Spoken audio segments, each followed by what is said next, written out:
Hi there. So my name is Nick Covington. I'm from the Human Restoration Project, and we're here to talk today about the NAEP results. So the results of the National Assessment of Educational Progress, or NAEP, were released yesterday, September 1st, prompting a New York Times headline that read, "The pandemic erased 2 decades of progress in math and reading." The 74 headline added, "2 decades of growth wiped out by 2 years of pandemic." Peter Greene, an education policy watcher, called it NAEP Pearl Clutching Day. And I myself even tweeted a lot about this. With the release of the pandemic NAEP scores, we're about to have the worst cycle of education discourse imaginable. And man, did that ring true. So everyone seems to run to their corners to abolish teachers' unions, attack the remote and hybrid learning precautions that we took, mask mandates, and just relitigating every pandemic issue imaginable. The results even brought out the usual resident experts and everything, like Matt Yglesias, who called the scores a short-term L for the left that was more supportive of closure. So while everyone online is jumping to conclusions, we thought it would be important to help provide some context, step back and take inventory of the data, the claims, the headlines, and provide some context and forecast the next steps. So what, if anything, could or should we do in response to that report? So I reached out to author and educator John Warner, whose intuition I tend to trust on this kind of thing. John's the author of several books, Why They Can't Write, The Writer's Practice, and Sustainable, Resilient, Free, The Future of Public Higher Education, released in 2020. So thanks, John, for making the time to turn around and talk with me about that today. Oh, my pleasure. Good to see you and try to make some sense of this stuff that's going on. Yeah, let's get right into it. So let's just start with what the results say and what do they mean, and maybe we can compare that to the headlines as well. What do the results say? What should we make of them? So, in contrast to the headlines, which frame this around this idea that somehow learning the 9-year-olds, again, we got to remember what we're talking about. We're talking about 9-year-olds who took a single test for reading and math back sometime in the early part of the year. Have scored at a level that is consistent with student scores on average from 20 years ago. The history of the NAEP test has been a kind of relatively steady growth and increase in scores. So when we say it's equivalent to 20 years ago, it's significantly lower than students who took it the last time it was administered, which was 2020.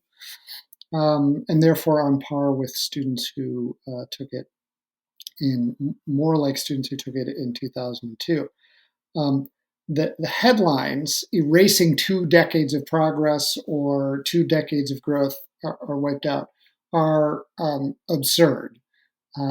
That these were allowed to be published in major national publications should be to their everlasting shame, because that's not what this data says. What this data says is at one particular time and place, 9-year-olds scored this on this exam for reading and math. We can now take a step back and ask, so what are the factors that have gone into this score that is significantly lower than the last time it was taken, that is on par with 20 years ago, prior to what has been a sort of gradual increase.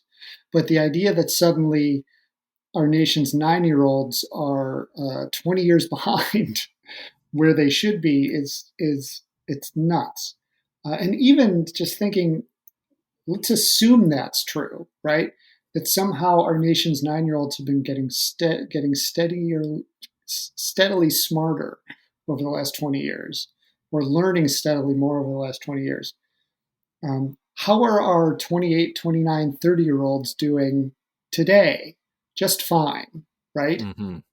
The notion that these scores are dispositive, that they carry some sort of inevitable predictive weight for a future 20 years from now, 10 years from now, 5 years from now, is a total abuse and misuse of what a single test and a single data point means. It doesn't mean it's meaningless, but it does not mean what these screaming headlines say.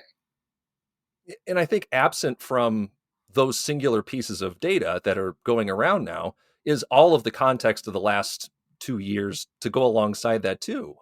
Something that you've commented on and I've commented on as well is, I mean, missing from reducing the experience of the last 2 years into two singular points, and particularly just for reading and math, disregarding every other subject that kids would study in school, but kind of just disregarding the project of the last 2 years, which might not have been to keep raising math and reading scores, but instead, to turn schools into safer learning environments that adults and students alike can inhabit without getting each other sick, risking bringing infection home to others, scrambling for schools to be able to provide the same level of services that schools have provided in terms of free meals to students and obviously, childcare then for working parents as well. So there was just a seismic cultural shift across the entire board. And one of the reasons why I mean, the NAEP is called, the nation's report card. It's the gold standard for these standardized assessments is even though the world might change around it, NAEP always stays the same. And yet here we have this assessment result that seems incongruous with our experience of the last 2 years. I was just looking back at a Gallup survey from earlier this summer that said K-12 workers are the most burned out employees in the United States. Right, higher burnout rates than medical workers, than anybody else. College faculty are on that list as well. So when you look at, a 5-point decline in math or reading scores, alongside teachers are the most burned out employees in the entire country, you say, well, what were we doing? If we were just sitting at home doing nothing, surely we wouldn't be as burned out as we were. So why does that framing matter? Like what could a more meaningful I would even say like conscientious reporting of these results do? What's missing from this discourse that we're having online about this? Well, one of the things we should recognize is, as the nation's report card, as this snapshot of something that of a test on a single day in a single context at a single time, is disruption has happened, and this is now reflected in the data. Whatever schooling was, in whatever form it took, under whatever circumstances, was disrupted by a global pandemic. And so not only school was disrupted, the entire lives of everybody in the country and the world was disrupted. So the notion that we could have avoided this with some kind of different school or different choices, going back in person sooner or anything like this, it's not reflected in any of the data. In fact, in some of the underlying data they release, there's indications that none of that mattered, right? Like in reading scores, students who are in city districts, their reading scores were actually flat, the only metric that didn't go down. And Right. these were schools that were much more likely to be closed for longer. Regional differences don't tell us much of anything in terms of schools in the South, which were more likely to go back to school in person sooner, had decreases equivalent to, and in some cases greater than, schools in the Northeast, which were likely to have gone back in person later. So what we have really is a picture like a big thing happened. And this big thing has affected how students perform on this test. And it could be any number of reasons. It could be something like actual specific test prep is the thing that was sacrificed. And if that was the case, that would be a really interesting finding. It would tell us that these sorts of tests, when they're prepped for, maybe don't tell us all that much about what students are learning. Mm.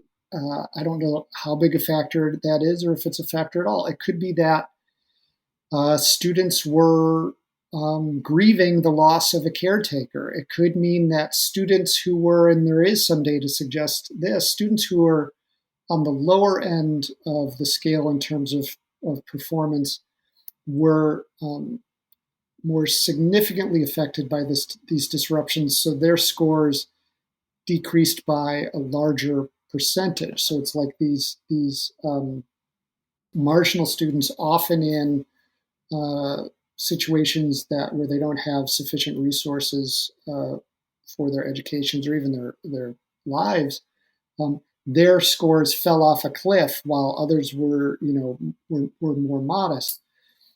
These are all things that we can, dig in deeper and try to figure out over time, not necessarily from the NAEP score, but other tests and other indicators. But we don't know what many people are claiming to know, that in-person school would have made a difference, or removing masks would have made a difference, or that remote learning cannot work under any circumstance. We do know that students who tend to have less access to good educational resources did even worse than those with better access. But beyond that, we just don't know all that much. We know something really big happened, and it's going to take time to recover from it. I used this analogy yesterday in a piece I'm writing and working on. Imagine we're talking about domestic air travel, right? Where over 800,000 people took a flight in 2019, and that dropped to 300,000 in 2020, and it's up over 650,000 or something like that in 2021. If you compared 2021 to 2019, you would say that the air travel industry is collapsing because we're down from 800,000 to 650,000. The reality is it's in the midst of a recovery after a large shock that has caused significant change. I think that's a much more plausible explanation of what's happening with students. And the idea that these students will be permanently harmed or that they cannot recover from this, I think is totally unfounded, counterproductive, and really anybody who wants to say that is pressing an agenda that does not have much to do with trying to understand at a deeper level and more practical and actionable level, what can we do to help students in schools today, tomorrow, next year. We're going to continue to experience some level of disruption from this pandemic, who are going to continue to have their own issues around burnout, just as their teachers are, and are not out of the woods in terms of the effects of this disruption. Certainly. And I think what is so interesting, right, is this just is such a microcosm of what it says about how we use data in education, what data counts, and kind of how we communicate the success of schools and school systems in the general public. A couple points on this. I think one of my concerns then is just understanding how reactive our political systems are to something like the NAEP score, to a New York Times headline.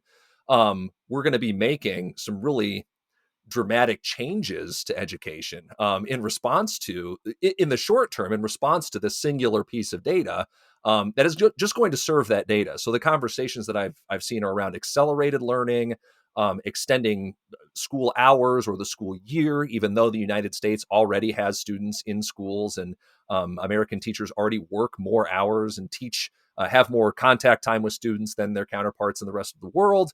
All of these potential solutions. And one thing that I think is particularly interesting too is that I don't think it was these results are a surprise, right? I don't mean to sound callous at all in this kind of sense too. To your point, we faced a global disruption. We have 1 million dead Americans. We have hundreds of thousands of orphan children. And right, to expect that schools were going to be immune from those changes, we really were just going to be, it was a question of what is the drop going to be in these test scores, right? Because schools were focused on other priorities.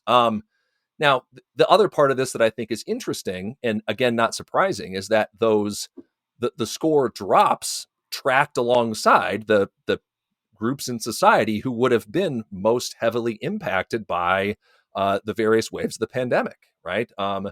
You said, people in the Northeast, the South, poor communities, Black and brown communities that are underserved in so many of the other aspects of public life and access to healthcare, and all of that as well. And I think what is particularly frustrating is our response is not really going to meet the needs of those communities, in the sense that we know that it's going to take more resources to sort of, not just resolve the tensions that are simmering socially, but there's also this leap into the pedagogical side of things too. So we want to try and solve these systemic social issues of lack of access to healthcare and poverty, et cetera, with these pedagogical programs. They're going to try to solve it when they get to the schoolhouse door.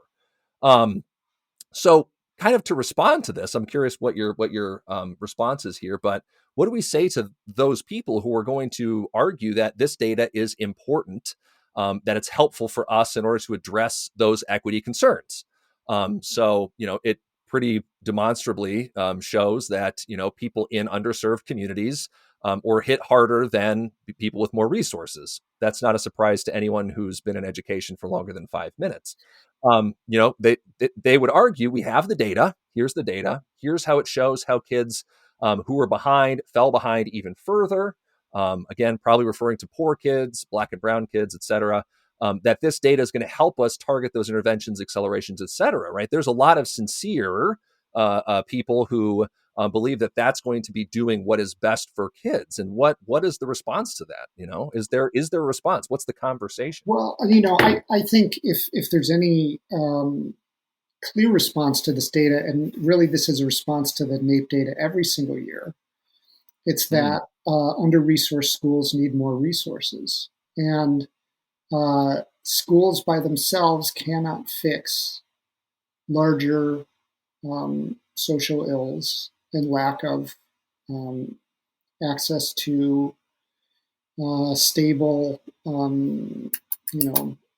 healthy existences. The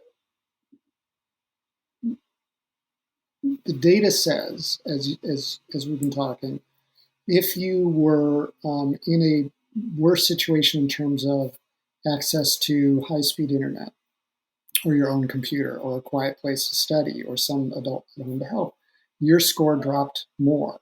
These are all things that are still in place even if we go back to school.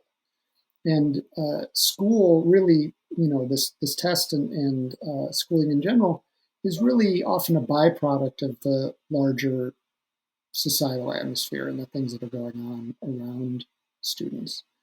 The notion that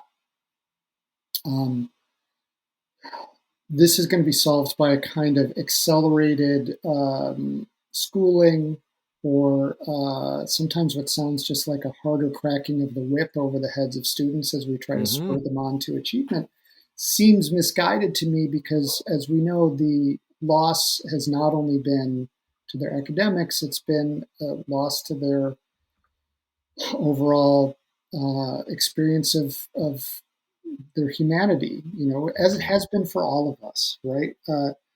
Teachers and others aren't burned out only because they've been working under difficult circumstances, either through remote learning or the challenges of trying to teach in person while mitigating the virus. It's that there has been a lot of other stuff going on in our lives around the virus, not the least loved ones getting sick and potentially dying. So there is a larger recovery to this and a longer recovery to this. One of the points I try to make with people is, a year from now, we're going to get next year's NAEP scores, and they're going to go up. And people are going to be asking about the NAEP miracle. How did we return to the previous status quo or close to it in just a year's time, when we were 20 years behind last year? And my answer right now, and it'll be the same next year, is time. We need time to process. We need time to quite literally heal. We need time also, and this is the thing that I wish more of these conversations were about, to figure out what school can and should be going forward. The tremendous hunger to return to the status quo among many corners of the discussion baffles me, because there were a lot of criticisms, justified criticisms of the status quo from various parts of the spectrum. From people who I would fundamentally disagree with. They were also critical of the status quo. I was critical of the status quo. why are we rushing to go back to something that nobody thought was ideal? Just because it's more comfortable, just because it seems better than what's going on currently. I think those are all natural responses, but I think it's a shame if we don't use this as an opportunity to have better, deeper conversations about what students would benefit from in our schools. So we can use these scores as a way to have those conversations. Unfortunately, that's not what's really been going on, at least not in the first 36 hours since the score's release. Yeah, this is definitely the instant react kind of idea, but I really doubt that the discourse is going to get a lot healthier after that. Well, It it's really, become yeah, it's become this tug of war, right? yes, Of the various forces that want to bend schools to their idea of what schools should be, and so yes, seizing on this data point in order to do that was wholly predictable. It's dismaying. It's very difficult to counteract because the first impulse is to simply grab your end of the rope and start tugging it in the direction you want. Um, but if we can at least advocate for a smarter conversation, mhm, maybe we can make some collective progress. I take I try to take the good faith of those who see these things differently seriously, that they also want students to thrive and do well in school.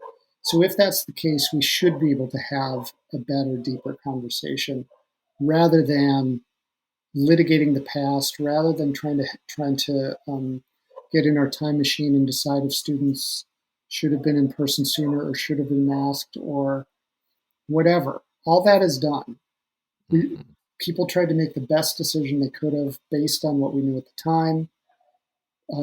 That's all we can do right now going forward. So let's have a decent look at what's happening so we can make some better decisions.